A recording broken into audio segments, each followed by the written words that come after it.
Welcome to the Formula Foundation. In the previous 3 videos, we are done with 3 theorems. And now in this video, we are going to prove theorem 9.1.4, whose statement says that if in the correspondence of two right angle triangles, the hypotenuse and one side of one triangle are congruent to the hypotenuse and the corresponding side of the other, then the triangles are said to be congruent. Means it is the hypotenuse side postulate. So theorem says that अगर आपके पास दो right angle triangles हैं, let's suppose it is one right angle triangle ABC and it is another right angle triangle DEF. So you have these two right angle triangles.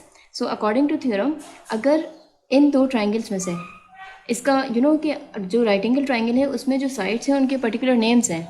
Means अगर हम इस angle के respect से देखते हैं तो ये इस राइट एंगल ट्राइंगल की बेस है, ये हाइपोटेनियस है और ये परपेंडिकुलर है. और रिमेंबर दैट कि राइट एंगल ट्राइंगल में हाइपोटेनियस सेम ही होगा, लेकिन अगर हम इस एंगल के रेस्पेक्ट से देखें तो इस एंगल के रेस्पेक्ट से ये इस ट्राइंगल की बेस है और ये इसका परपेंडिकुलर है, लेकिन हाइपोटेनियस दोनों में सेम रहेगा. और हाइपोटेनियस क्या होता है? जो राइट एंगल है उसका opposite side, it is called the hypotenuse. So अब थ्योरम क्या कह रहा है कि अगर आपके पास दो राइट एंगल ट्राइंगल्स हैं और इन दो राइट एंगल ट्राइंगल्स में जो हाइपोटेनियस है, मीन्स जो इस राइट एंगल ट्राइंगल का हाइपोटेनियस है, इन हेयर हाइपोटेनियस इज AC, तो इस ट्राइंगल का हाइपोटेनियस इसके हाइपोटेनियस के इक्वल हो अगर, और एक साइड, कोई भी एक साइड, इन दोनों में से कोई भी एक साइड, लेट्स सपोज अगर हम ये वाला साइड लेते हैं, साइड BC, तो इसका कॉरस्पॉन्डिंग साइड क्या है? Side EF. You know what is mean by correspondence?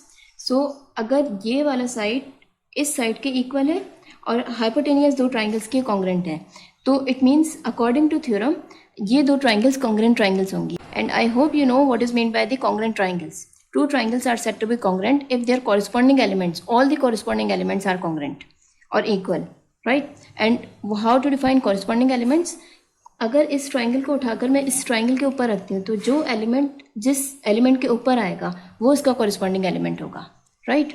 सो जिस तरह प्रीवियस 2 थ्योरम्स में आपने एक थ्योरम, जो फर्स्ट थ्योरम था 9.1.1, उसमें आपने क्या प्रूव किया था कि आपका जो थ्योरम था वो क्या था? Angle side angle postulate.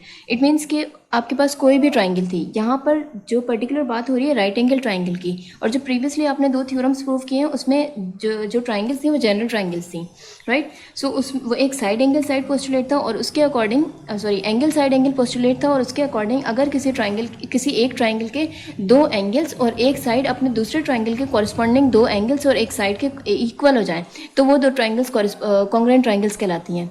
और इसी तरह आपने एक और थ्योरम देखा था जिसमें आप जो पोस्टुलेट था वो था side side side postulate. Means अगर आपके पास दो ट्राइंगल्स हैं, कोई भी जनरल ट्राइंगल्स हैं, तो उसमें अगर एक ट्राइंगल की तीनों साइड्स दूसरे ट्राइंगल की कॉरस्पॉन्डिंग साइड्स के इक्वल हों तो तब भी ट्राइंगल्स कॉन्ग्रुएंट ट्राइंगल्स कहलाती हैं, राइट? सो ये 2 थ्योरम्स आपने प्रूव किए थे.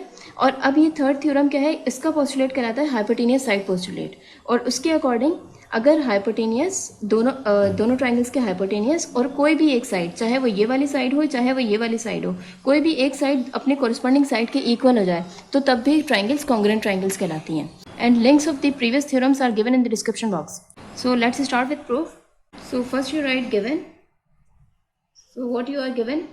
In the correspondence of two triangles, triangle ABC, it is the sign of correspondence. So in the correspondence of two triangles, triangle ABC and triangle DEF, what you are given? Angle B is congruent to angle E. You know कि angle B और angle E एक दूसरे के corresponding elements हैं. सो और ये भी right angle है और ये भी राइट एंगल है, तो it means angle B is congruent to angle E. It is given. You can write right angles. It is the symbolic notation of right angles. And AC, let's suppose AC which is the hypotenuse, and it is given that the hypotenuse of this triangle is equal to the hypotenuse of this triangle. So AC is congruent to DF. It is also given. So these are hypotenuse, and one side, let's suppose BC is congruent to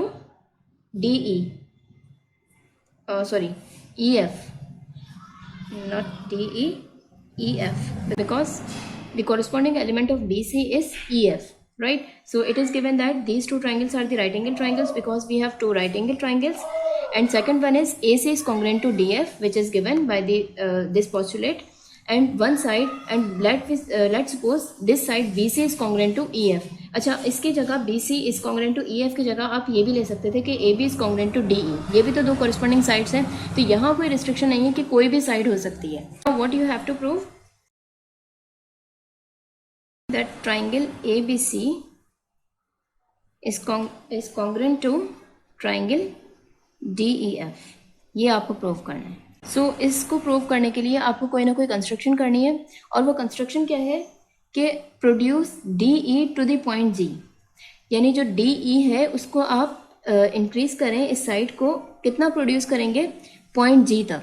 कोई एक point है point G, such that EG means जब आप इन दो points को join करेंगे EG को, तो जो साइड EG होगा वो AB के इक्वल हो. मीन्स आपको पॉइंट G किस तरह चूज़ करना है कि पॉइंट G आप इस तरह से लेंगे कि जब आप EG को कंबाइन करें, पॉइंट्स E को G से ज्वाइन करें, तो जो लाइन सेगमेंट होगा वो इक्वल होना चाहिए इस AB के, right? So join E two point G such that the length EG is equal to length AB, right? Now join F to G in order to form the triangle. So it is the triangle EFG, right? And it is our construction. So how to write construction? Construction produce DE to the point G such that this EG is congruent to this side AB. Then join F to G.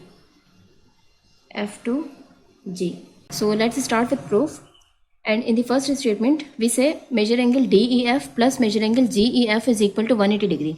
And the reason is supplement postulate. What is meant by this? In this figure, we are talking about measure angle DEF. Measure angle DEF means ये वाला angle. And angle GEF. Angle GEF means ये वाला angle. सो इन दोनों का sum 180 के equal है. और इसका रीज़न क्या है? Supplement postulate. सो आपको पता है कि अगर आपको पता है कि एक जो स्ट्रेट लाइन है उसकी मेजरमेंट क्या है? 180 डिग्री. मीन्स जब आप प्रोडक्टर को यहाँ पर रखेंगे और इस यहाँ से आप इसकी मेजरमेंट करेंगे तो एक लाइन की मेजरमेंट क्या होगी? 180 डिग्री, राइट? लेकिन अगर मैं इस लाइन पर एक और आर्म बनाती हूँ तो अब ये जो 180 डिग्री का जो एंगल है वो दो एंगल्स में डिवाइड हो गया, एक ये एंगल और एक ये एंगल. सो यू नो कि ये दोनों जो है वो लाइंस के एंगल है, तो इट मीन्स ये इन दोनों एंगल्स का सम 180 होगा. और आपको पता है कि अगर दो एंगल्स का सम 180 डिग्री हो then the angles are called supplementary angles, right? And the postulate is called supplement postulate. So अगर दो एंगल्स का सम 180 डिग्री है then these two angles are called supplementary angles. So ये दो angles एक दूसरे के सप्लीमेंट्री एंगल्स हैं, राइट? अब यहाँ पर देखिएगा कि ज़रूरी नहीं कि ये एंगल 90 का ही हो, कोई सा भी एंगल, इसकी मेजरमेंट कुछ भी हो सकती है. फॉर सपोज अगर इसकी मेजरमेंट 60 है तो ऑब्वियसली इसकी मेजरमेंट क्या होगी? ऑब्वियसली 120. क्यों? क्योंकि 120 plus 60 is equal to 180 degree, right? So इसी तरह यहाँ पर इस फिगर में यही बात हो रही है कि आपके पास एक लाइन है, it is considered as a line, और इस लाइन पर ये एक आर्म जो है ये इस लाइन के एंगल को दो एंगल्स में डिवाइड कर रहा है. अब ये कौन से दो एंगल्स? एक एंगल DEF मीन्स ये वाला एंगल और एक एंगल GEF ये वाला एंगल. और क्योंकि ये लाइन का ही दोनों एंगल्स लाइन के ही पार्ट हैं तो इट मीन्स इन दोनों एंगल्स का सम क्या होगा? इस लाइन का एंगल यानी कि 180 degree, right? Now you no कि ये जो हमें गिवन ट्राइंगल थी राइट एंगल ट्राइंगल, इसमें एंगल E जो है वो राइट एंगल था जो आपने यहाँ पर लिखा था कि angle B is congruent to angle E and these are right angles. So it is proved that this given angle is right angle. And you know कि इन दोनों एंगल्स का सम 180 डिग्री के इक्वल है, तो अगर ये 90 डिग्री है तो ये क्या होगा? 180 minus 90 and obviously 180 minus 90 becomes 90 degree. So it means these two angles are of 90 degrees each. So it means the sum of these two angles is equal to 180 degree by the supplement postulate, but measure angle DEF is equal to 90 degree, which is given. We have discussed. Now measure angle GEF is equal to 90 degree because it is equal to 90 degrees. So second angle will be 180 minus 90 and it becomes 90 degree. So you have proved that measure angle GEF means ये जो आपने triangle खुद construct की थी, इसका ये जो angle है ये है 90 डिग्री का, ये आपने प्रूव किया है, right. Now in the correspondence of two triangles, triangle GEF and triangle ABC, कौन से दो triangles? Triangle GEF and triangle ABC. Means आप इस ट्राइंगल की जो हमने खुद कंस्ट्रक्ट की है, इस ट्राइंगल की कॉरेस्पॉन्डेंस चेक कर रहे हैं इस ट्राइंगल ABC से. सो इसकी कॉरेस्पॉन्डेंस कैसे होगी कि अगर आप इस ट्राइंगल को फ्लिप करके इसके ऊपर रखेंगे तो ये जो साइड BC है ये EF के ऊपर आएगा. मीन्स इसका कॉरेस्पॉन्डिंग एलिमेंट है ये साइड BC और साइड EF. इसी तरह AB का जो कॉरेस्पॉन्डिंग एलिमेंट होगा वो EG होगा और AC का जो कॉरेस्पॉन्डिंग एलिमेंट है वो FG होगा, right. So in the correspondence of these two triangles, triangle GEF and the triangle ABC, you can say that GE is congruent to AB. GE is congruent to AB. तो इसका reason क्या होगा? Obviously construction, क्योंकि आपने जब ये triangle construct की थी तो आपने DE को इतना ही प्रोड्यूस किया था पॉइंट G तक, such that EG is congruent to AB. यही कंस्ट्रक्ट किया था आपने कि EG is congruent to AB. तो जब आपने ये स्टेटमेंट दिया कि EG in the correspondence of these two triangles AB is congruent to EG, तो रीज़न क्या होगा? Construction, right. Now the second statement is angle GEF is congruent to angle ABC. Angle GEF which is of 90 degree is congruent to angle ABC. Is congruent to angle ABC. It is understood or it is given that angle B is equal to 90 degree. ये आपको given था. अब क्योंकि आपने ये prove किया है कि एंगल जो एंगल है GEF ये भी 90 डिग्री का है, it means angle B is congruent to angle E. और इसका रीज़न क्या होगा कि दोनों एंगल्स 90 डिग्री के हैं, right.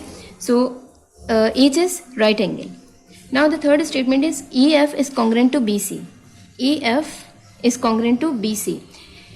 EF is congruent to BC ये आपको गिवन था कि आपने कहा था कि कोई भी एक साइड, तो आपने कहा था लेट सपोज ये वाली साइड इक्वल है इसकी कॉरेस्पॉन्डिंग साइड, इस ट्रायंगल की कॉरेस्पॉन्डिंग साइड EF के.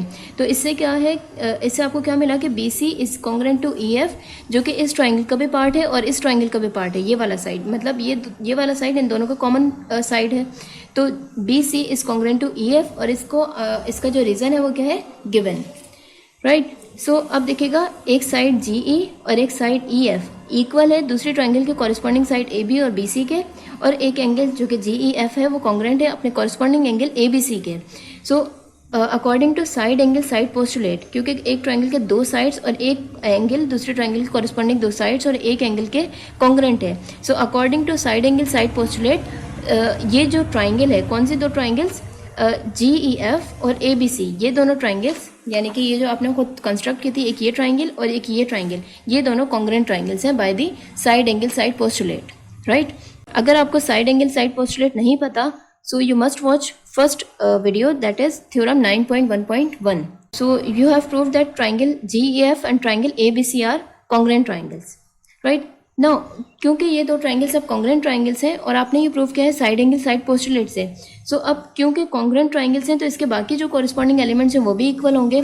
सो you can say by the congruency of the triangles FG is congruent to, अच्छा यहाँ एक मिस्टेक है कि यहाँ पर FG नहीं आएगा, AC होगा, क्योंकि by the congruency of these two triangles FG is congruent to AC. देखिएगा FG is congruent to AC, क्योंकि ये दो ट्रायंगल्स कॉन्ग्रेंट ट्रायंगल्स हैं and by the congruency of the triangles all the corresponding elements are equal. तो FG का जो corresponding element है वो कौन सा है, AC. तो AC is congruent to FG you can say, and angle G is congruent to angle A. Angle G is congruent to angle A, क्योंकि ये दोनों भी एक दूसरे के कॉरेस्पॉन्डिंग एंगल्स हैं. So by the congruency of the triangle you can say that FG is congruent to AC and angle A is congruent to angle G, right. और इसका रीज़न क्या होगा, by the congruency of the triangles. Now you know it is given that AC is congruent to DF. Means जो आपको given है उसमें क्या है कि AC is congruent to DF. So जब आपने ये कहा by the congruency of the triangle, आपने ये स्टेटमेंट दिया कि F G is congruent to A C, तो अब आप ए सी को रिप्लेस कर सकते हैं डी एफ से। क्यों? क्योंकि आपको पता है कि आपको ये गिवन है कि ए सी कॉन्ग्रुएंट है डी एफ के। तो जब आपने ए सी को डी एफ से रिप्लेस किया तो अब स्टेटमेंट क्या हो गया कि F G is congruent to D F. तो इसका आप रीज़न क्या देंगे कि A C can be replaced by D F, that is A C is congruent to D F, right. Now in the triangle DFG, now we are talking about this triangle, this whole triangle DGF, ये वाली पूरी triangle means ignore this side EF. So consider this triangle DGF. In the triangle DFG or DGF, angle D is congruent to angle G. Angle D is congruent to angle G, right, इस पूरी triangle के अंदर। अब इसका reason क्या होगा? क्योंकि आपने क्या प्रूव किया है कि F G is congruent to D F. ये जो आपने स्टेटमेंट दिया है F G is congruent to D F, इसका कोई ना कोई तो मकसद था। तो इसका मकसद क्या था? F G is congruent to D F को एफ जी को डी एफ के इक्वल प्रूव करने का मकसद क्या था? ताकि आप ये प्रूव कर सकें कि एंगल डी इक्वल है एंगल सी के। कैसे? कि जब ये दो साइड्स इक्वल हैं तो अकॉर्डिंग टू थ्योरम अगर किसी ट्राइंगल में दो साइड्स इक्वल हैं तो उनके ऑपोजिट एंगल्स भी इक्वल होते हैं एंड वाइस वर्सा, मीन्स इसका कन्वर्स भी ट्रू है। सो अब यहाँ पर आपने ये जब प्रूव कर दिया कि ये दो साइड्स इस ट्राइंगल के इक्वल हैं तो इनके अपोजिट एंगल्स, इसका अपोजिट एंगल क्या है? एंगल डी है, और इसका अपोजिट एंगल क्या है? एंगल सी है। तो क्योंकि ये दो साइड्स इक्वल हैं तो इनके अपोजिट एंगल्स भी इक्वल होंगे। So in the triangle D F G, angle D is congruent to angle C and the reason is opposite sides are congruent, right. Now angle D is congruent to angle A. अब देखिएगा angle D congruent है angle G से, और इसका आपने reason क्या दिया है? क्योंकि इनके अपोजिट साइड्स कॉन्ग्रुएंट है इस ट्राइंगल के अंदर, ट्राइंगल डी एफ जी, इस पूरी ट्राइंगल के अंदर, right. Now angle D is congruent to angle A. अब आप ये प्रूव कर चुके हैं कि angle G is congruent to angle A, means angle A भी एंगल जी के इक्वल है, और ये आपने प्रूव किया था by the congruency of these two triangles, right. So angle G is congruent to angle A and angle D is congruent to angle G. So you can say that angle A is equal to angle G and angle D is also equal to angle G, means ये दोनों angles, angle A और angle D, दोनों एक same angle angle G के equal हैं। So by the transitive property you can say that angle A and angle D are also equal, right. क्योंकि जब दो डिफरेंट क्वांटिटीज़ एक सेम क्वांटिटी के इक्वल होती हैं तो वो डिफरेंट क्वांटिटीज़ नहीं होती, वो सेम ही क्वांटिटीज़ होती हैं। तो यहाँ पर एंगल डी इक्वल होगा एंगल ए से। So you can write this by the transitive property, और you can write each is congruent to angle G, right, angle G. Now come to the correspondence of triangle A B C and triangle D E F. A B C है जो कि आपको prove करनी थी कि इन दो triangles की congruency, इन दो ट्राइंगल्स की कॉन्ग्रुएंसी को ही प्रूव करने के लिए आपने कंस्ट्रक्शन की, फिर आपने डिफरेंट प्रूफ्स किए। Now come to the correspondence of triangle A B C and triangle D E F which are given. So इनके कॉरेस्पॉन्डेंस में सबसे पहला स्टेटमेंट क्या है कि angle A is congruent to angle D, और ये आपने अभी प्रूव किया है, तो आप लिख सकते हैं इसका reason proved above. Now second is angle ABC is congruent to angle DEF, right angles, क्योंकि ये जो एंगल है angle ABC and angle DEF both are right angles, so ये आपको जो है वो given था। And the third one is AC is congruent to DF which is also given। So अभी आपने क्या प्रूव किया कि एंगल A congruent है एंगल D के। सो जो आपने अब प्रीवियस थ्योरम पढ़ा था by the side angle side angle postulate, जो फर्स्ट थ्योरम था एंगल साइड एंगल पोस्टुलेट, उसके अकॉर्डिंग इस ट्राइंगल के, यानी इस ट्राइंगल के तीन कंपोनेंट्स, दो एंगल और एक साइड, इस ट्राइंगल के कॉरेस्पॉन्डिंग दो एंगल और एक साइड के इक्वल हो गया। तो इट मीन्स ये दो triangles according to angle side angle postulate, ये दो ट्राइंगल्स कॉन्ग्रुएंट ट्राइंगल्स हैं। देखिएगा कौन से तीन कंपोनेंट्स इक्वल हुए हैं। First angle A is congruent to angle D, एक एंगल जो कि इसका कॉरेस्पॉन्डिंग एंगल है, तो ये दोनों एंगल्स इक्वल हैं। Second angle A B C is congruent to angle D E F, angle A B C is equal to angle D E F, जो कि दोनों राइट एंगल्स हैं, राइट। सो ये दोनों राइट एंगल्स हैं इसलिए equal है। और थर्ड क्या है, A C is congruent to D F, A C is congruent to D F जो कि एक साइड है और ये हाइपोटेनियस है, और according to theorem these are equal, it is given. So ये तीन एलिमेंट्स अपने दूसरे ट्राइंगल के कॉरेस्पॉन्डिंग थ्री एलिमेंट्स के इक्वल हैं। It means these two triangles A B C and triangle D A F are the congruent triangles which we had to prove. So we have done by the angle side postulate or angle side angle, both are the same things. So angle side postulate, these two triangles are the congruent triangles.